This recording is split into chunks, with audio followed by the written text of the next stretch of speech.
안녕하세요. 1학년 친구들 완신쌤입니다. 여러분과 함께 여러분의 사회 실력 완성합니다. 오늘도 친구들과 사회 완성이라는 제목으로 수업을 준비했는데요. 자, 2학기는 무엇을 배울까요? 교과서에 나와 있는 단원 제목이 공부할 포인트입니다. 먼저 2학기에는 7단원부터 시작하는데요. 7단원에서는 인간과 사회생활, 8단원에서는 다양한 문화의 이해, 9단원과 10단원은 정치 단원으로 이루어져 있는데요. 9단원에서는 정치와 민주주의, 10단원은 정치 과정과 시민 참여입니다. 그리고 11단원에서는 일상생활 속 다양한 법을 공부하고요. 마지막 12단원에서는 인권과 기본권을 살펴보겠습니다. 자, 여러분이 선생님과 공부할 때 준비할 것, 바로 PDF로 만들어진 학습지입니다. 여러분이 먼저 학습지를 준비하면 좋겠고요. 학습지 보면서 영상을 함께 볼 수 있으니까 선생님과 살펴보면 되겠습니다.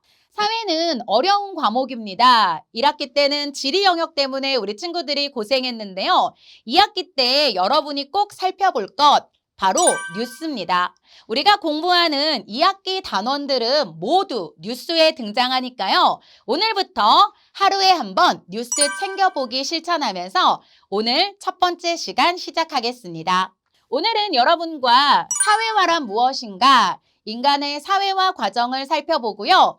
청소년기에 꼭 만들어야 하는 자아 정체성, 그리고 여러 사람들과 어울려 살아가는 공동체 속에서 우리의 사회적 지위와 역할에 대해 공부합니다.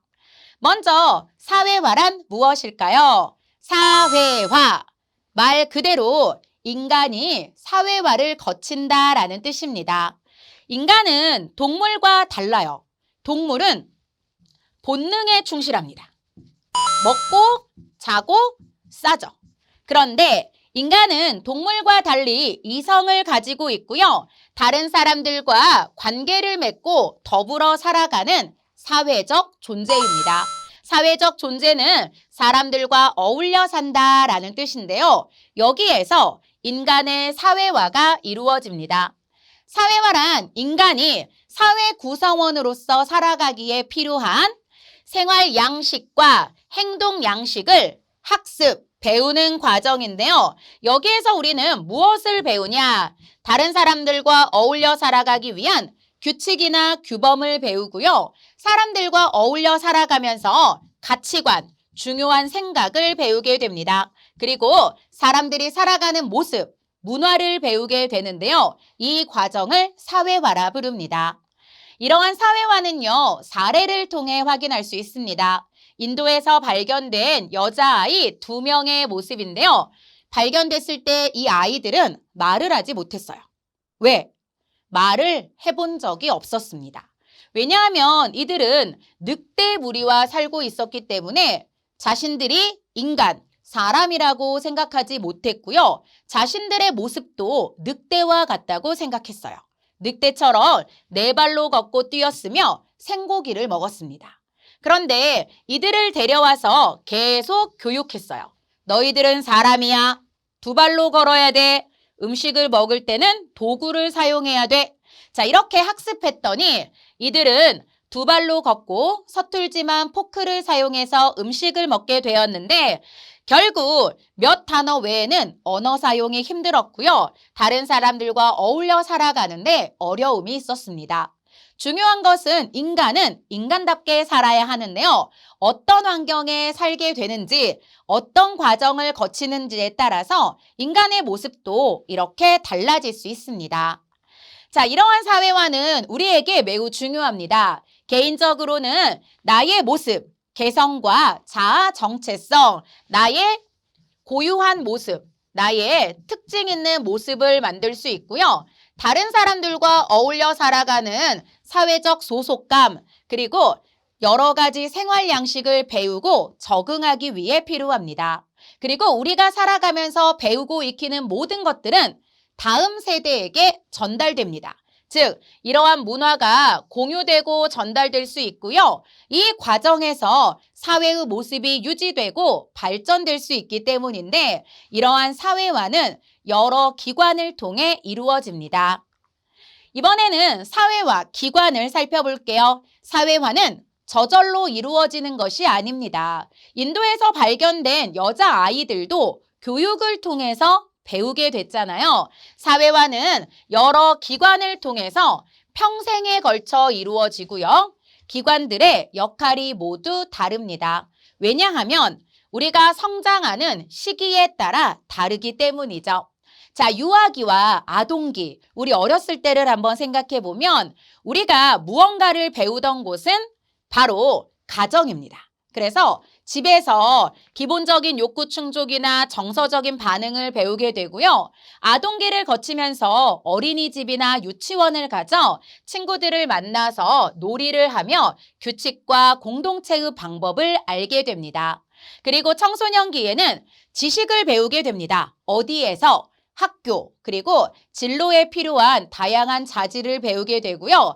선생님처럼 성인이 되면 회사에서 그 업무에 필요한 기술과 기능을 배우게 됩니다. 자, 그런다면 여기에서 사회화가 끝나냐? 할머니, 할아버지들도 사회화가 이루어지는데요. 노년기에도 사회가 빠르게 변화하는 과정에서 배우고 익혀야 하는 것들이 있기 때문에 사회화는 이처럼 평생 동안 이루어집니다. 다양한 사회화 기관의 영향을 받습니다. 이 부분을 한번 살펴볼까요? 유아기부터 아동기는 가정에서, 집에서 사회화가 이루어지고요. 청소년기는 또래 집단과 학교가 중요한 사회화 기관입니다. 성인이 되면 이제 직장에서 사회화가 이루어지는데 어른이 된 다음에도 노년기를 거치면서 사회화는 한 번 더 이루어지고요. 다시 사회화가 이루어진다라고 해서 이를 재사회화라 부릅니다. 우리는 사회화 기관을 한번 나눠 볼게요. 1차적 기관과 2차적 기관이 있습니다. 먼저 1차적 기관은 자연적인 만남에서 이루어지는 사회화 기관인데요. 가정과 또래 집단처럼 자연 발생적으로 친밀함을 바탕으로 사회화가 이루어지는 곳입니다. 나와 가까운 사람, 친한 사람. 하지만 학교나 직장은 목적을 위해서 사회화가 이루어지는 곳인데요. 학교에서는 지식을 가르쳐 주고 성인이 다니는 직장에서는 업무를 배우게 되잖아요. 이곳은 인위적으로, 의도적으로 만들어진 곳으로 가정과 또래 집단에 비해서는 친밀감은 떨어집니다. 대신에 목적이 매우 강하게 나타나죠. 자, 이러한 사회화는 다시 한번 이루어진다고 했잖아요. 이는 재사회화라 하는데요. 사회가 변하면서 새로운 양식과 규범을 학습하기 위해서입니다. 그런데 재사회화가 꼭 노년기에만 이루어지는 것은 아닙니다. 성인들도 정보통신 기술이 발달하면서 다양한 스마트 기기를 배우는 것도 재사회화에 해당되고요. 새로운 집단에 들어가면 그곳에서의 사회화가 또 한 번 이루어집니다. 이처럼 재사회화는요, 현대사회의 급속한 변화에 적응하기 위해서 필요한데요. 이처럼 사회화는 평생 동안 이루어집니다.